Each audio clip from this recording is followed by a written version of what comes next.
Hello everybody, my name is Alafin and I hope you're having a wonderful day. We are playing Hellclock today.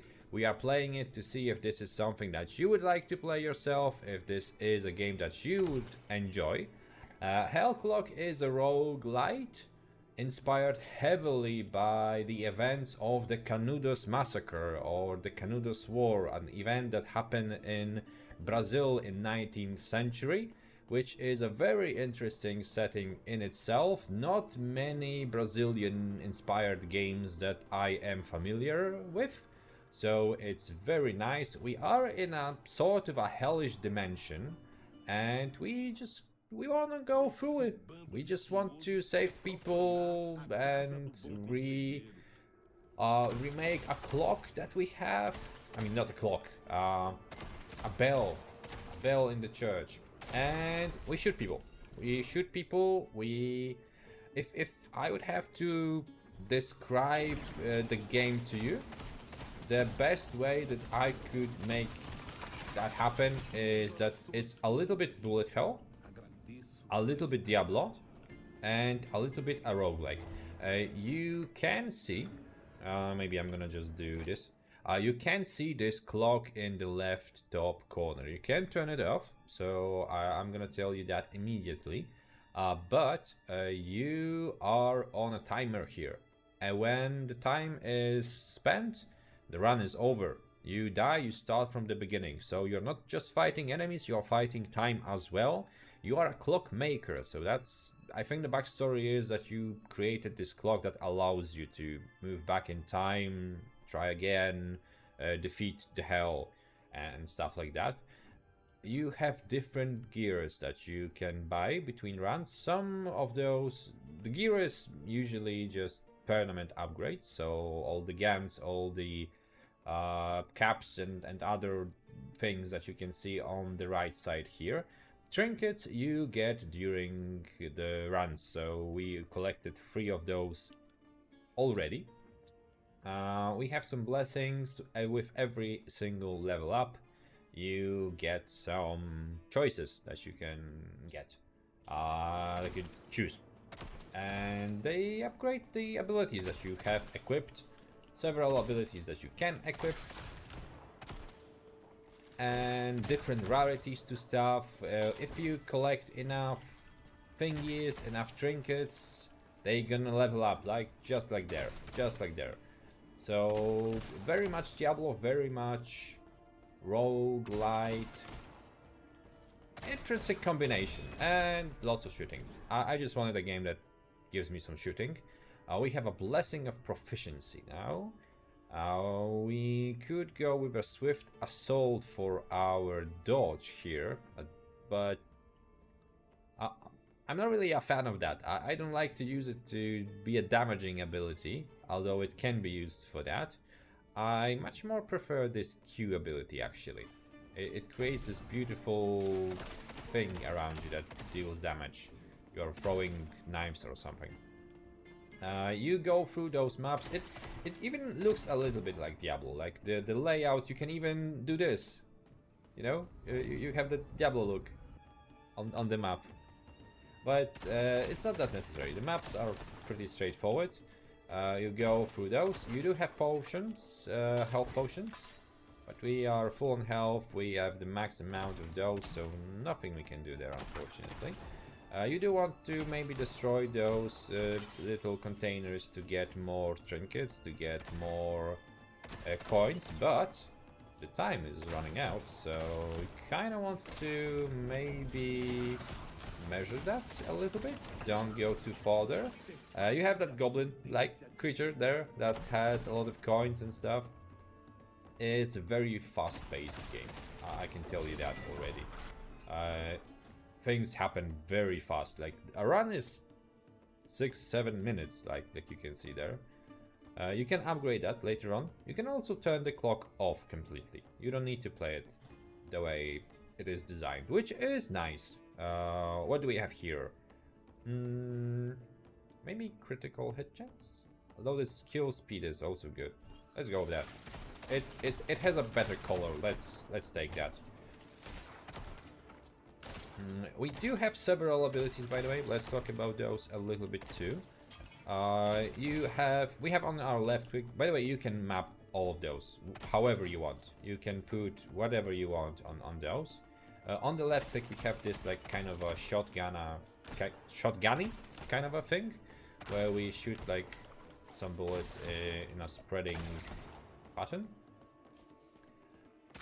We do have this more direct, powerful shot on our right click, but I mostly just use this spreading one, actually, to be honest. We do have a fountain here, some sort of a statue that allows us to spend money. We also collect those coins. We can spend that on some additional upgrades. Coins are lost if we lose the run. Maybe we're gonna go for that move speed actually, because I'm very slow, and when I need to record and talk to you guys about games, it's not influencing my speed of gameplay too well. Okay, another shrine, but I think we activated it already. Okay, let's get that. Boom. Let's go to the next floor. There is a demo right now because Steam Next Fest, so you can play this for free, and it's really fun to play actually. You have access to 17 levels, so this is what we are currently doing. 17 floors in this case. There is no filler, by the way, in this game. You just go through those levels. It's kind of amazing. Like, they took the best part of Diablo, which was the caves and the dungeons and the stuffs, and just made a roguelike out of that, which is very interesting and good idea, I guess. This room is locked now. We cannot move forward, but we need to kill everybody. And here there should be a little more powerful enemy coming very soon. Deal with us. We can also see that this is a very dark, gory game, and I love it. It has blood all over it, and darkness, and yes, it's just great. This is a guy that I mentioned. We are upgraded a little bit, but he is meant to kill you on the first run. Okay, let's just chill a little bit. Oh, he just died. The split shot that we are using actually does some fire damage, so people burn to death sometimes before we can realize that. The audio is in Portuguese right now, because that's the language in Brazil, I assume. I know that it is the language in Brazil, but I'm assuming that they are speaking it. I'm not speaking Portuguese at all. Choices. Blessing of Foundation. Elemental damage. We are using this left click split shot a lot, so let's get that maybe. And let's move forward. I actually think this game would be very enjoyable without the clock. So if you try it out, I think that would be a good idea. Although, let's go maybe for the damage on the sharp strike. We are using the Q often. Although it's not the default way that the developers intended the game to be played. So keep that in mind. It is supposed to be fast. It is supposed to be forcing you to move as fast as possible, being as efficient in killing those enemies, and also making some choices a little bit harder for you. Like, for example, here, should we go to the side, maybe there on the top? Should we go elsewhere? Should we maybe just not care about those enemies here at all and just like power through?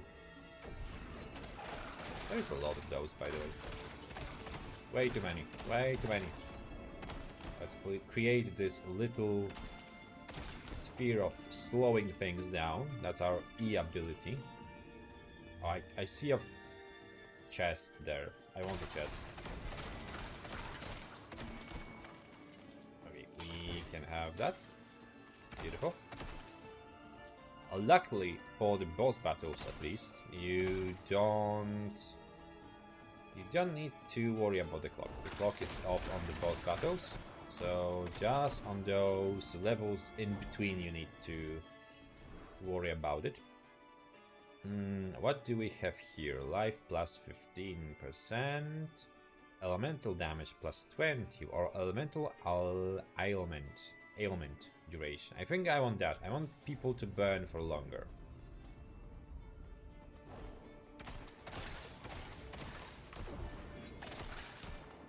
By the way, those enemies have a lot of blood. Just a lot of blood.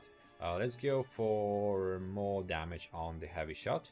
But already you can see that you can do quite nice builds here. A variety seems to be there when it comes to choices, builds. There is a lot of abilities, different abilities that you can choose. I assume there are gonna be different weapons too, maybe?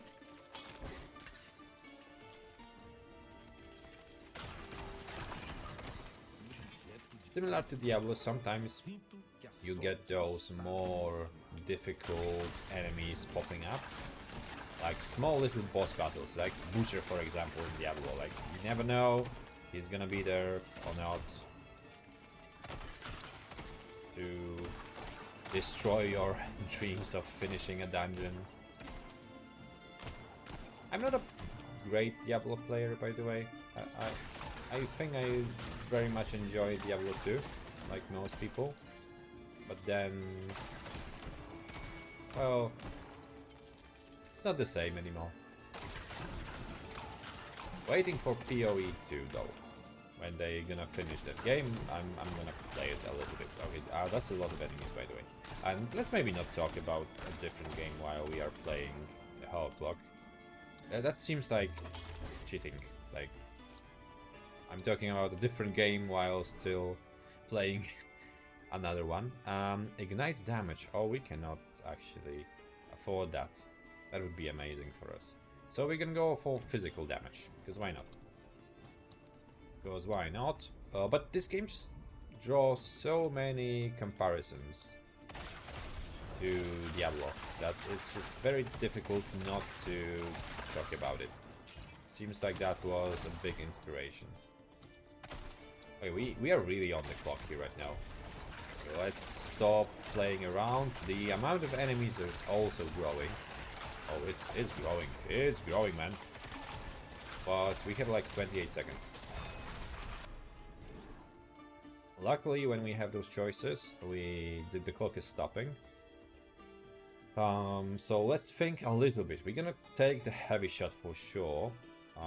We are still very far away, so we need to hurry. Okay, we are actually next to a portal. Again, we don't have enough coin here to get the Blessing of Force, but we can get the Blessing of Lethality too. Okay, to the next floor. And I think this is the boss battle, so we can chill a little bit. We can relax a little bit here. Oh, we are very fast. Now you are fast. I guess that's some sort of blessing that we picked up. Okay, we can chill here right now. There's a merchant here, so that's all the gold. And he is very much jumping around, so you do want to keep those dashes to avoid this. Oh, okay, let's activate the Q, let's activate the E. Oh, he gone. I think we are doing quite well here. Blessing of Legacy, echoes of our history that endure throughout eternity.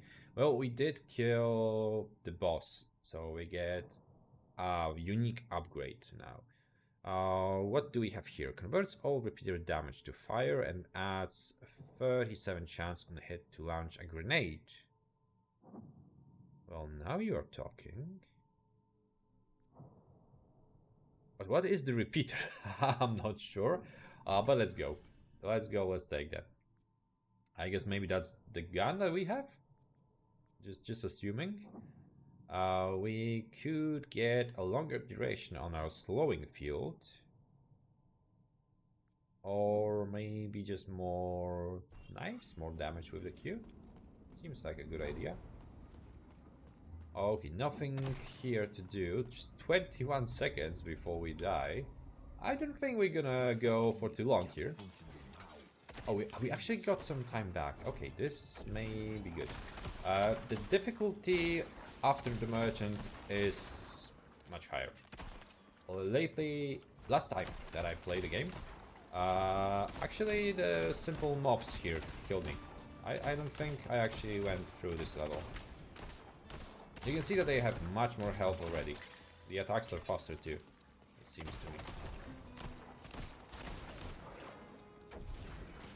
The Q is activated. What do we take here? Maybe more damage on the Q. More damage. And avoiding those projectiles is gonna be important, so the E should come in handy here for us. We do want to maybe just power through though. Okay, let's put this here so we can just avoid whatever the game is throwing at us. Okay, we need to heal. Oh, we really need to kill.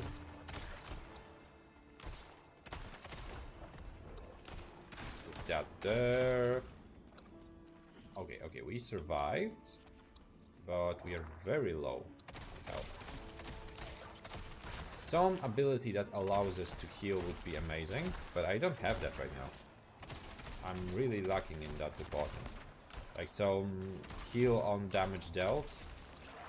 There is one ability that I could use, but I honestly just hate it. I honestly just hate that ability. Oh, avoid. That's what I mentioned about the bullet hell. It seems like on those higher levels, the bullet hell aspect... Oh, we are running out of time. Just 7 seconds there. The bullet hell elements of the game really kick in the later levels. I guess we can go for evasion. We could maybe just avoid some damage. 5 seconds. 4. It's gonna be death very soon. Very now. I like the graphical style. It's very little in terms of the colors that I use. It's mostly black and red and stuff like that, but I know it's kind of interesting. I kind of like the way the game looks, the way it sounds as well. Very solid on the presentation front. Seems fun to be played. The gameplay is also kind of good. You have some characters here in your base of operation that you can talk with. You have some items that you can buy, that you can upgrade as well. What is this? Okay, Skull of the Beast. Cool. You have different skills. For now, there are just several that you can unlock, but you can see already that there is gonna be more of those, and you could upgrade those in the future as well. You have some relics that you can use as well, and we actually got some more. That's kind of good. And you need to manage that in your inventory as well. There seems to be a lot of build potential in this game. You have a sort of a skill tree, really, in which you spend the souls and get some upgrades. It's a very interesting game. Very roguelite like, and I think I prefer the roguelite titles. I think I'm kinda into that. And that's how the game looks basically. Now we saw the run from the beginning. We still have the same amount of time, unfortunately. I'm gonna go for multi-shot and more projectiles. But as I mentioned, you can upgrade that later on. So that is possible for you to make. And I think this is it for the very short presentation of the game. You can check it out for yourself. The game is available on Steam right now. There is a demo that you can play. At least it's gonna be till 16th of June. I'm not sure if it's gonna be available later on. So maybe you're gonna have to just wait for the full release or an early access or something that will happen to the game in the future. And let me know what you think about this one. I think you should pick it up. I think that if you have a chance, just play it. It seems very solid on the gameplay front, very solid when it comes to presentation, sound, and yeah, let me know what you think. If you enjoyed the video, leave a like, leave a comment, subscribe for more, and have a good day, you all. I'm gonna play some more. Bye.